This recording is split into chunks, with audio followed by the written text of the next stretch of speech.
connection to everything. And what I want to bring home, just to make this really, in a way you could say, actionable for yourself, is that when you're in a state of receptivity and inspiration, then inspiration just downloads, whether it's like a feeling like this, or from, you know, it's different, like the pathway is unique for each individual. But basically, when you are living as a creative person, especially as an entrepreneur, which I'm pretty sure like there's a lot of entrepreneurs watching this, because more and more people are getting away from their jobs and choosing to just create their lives exactly from their own inspiration and from scratch.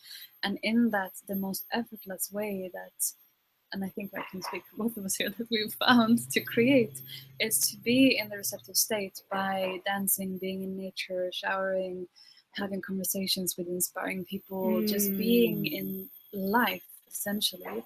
And then ideas and inspirations and downloads come.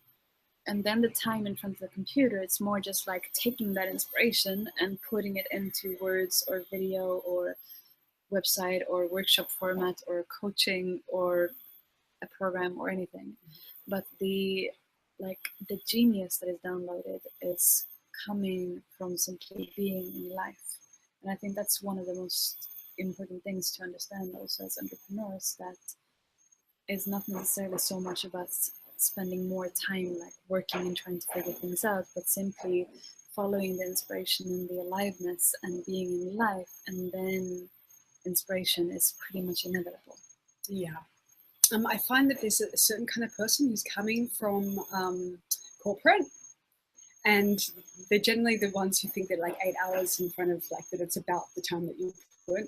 And I'd say that you and I, we're kind of like, our priorities are much more around balancing between creating from and connection. So connection and then creation that comes from that. So in that way, it's like, it's much more effortless, isn't it? Like, you know, the Love War is just almost like it just came down and from the universe. It doesn't take time to like figure it out and like, okay, I'm going to create this, but it's more just like boom, and then you go.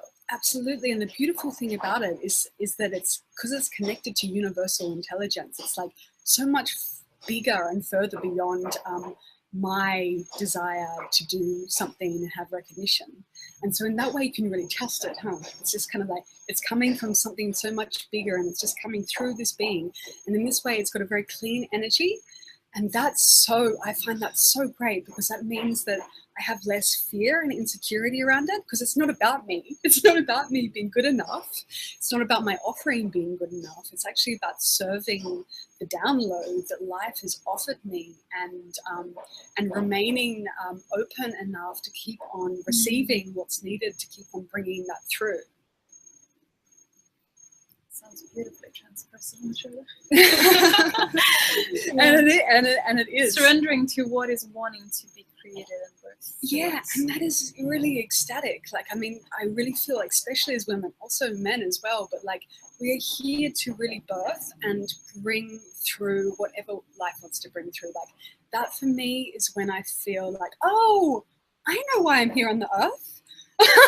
I know why I work on my shit and, you know, open my body, because it's so that I can be in a state where I can like be available to bring through inspiration and then be in service in this way.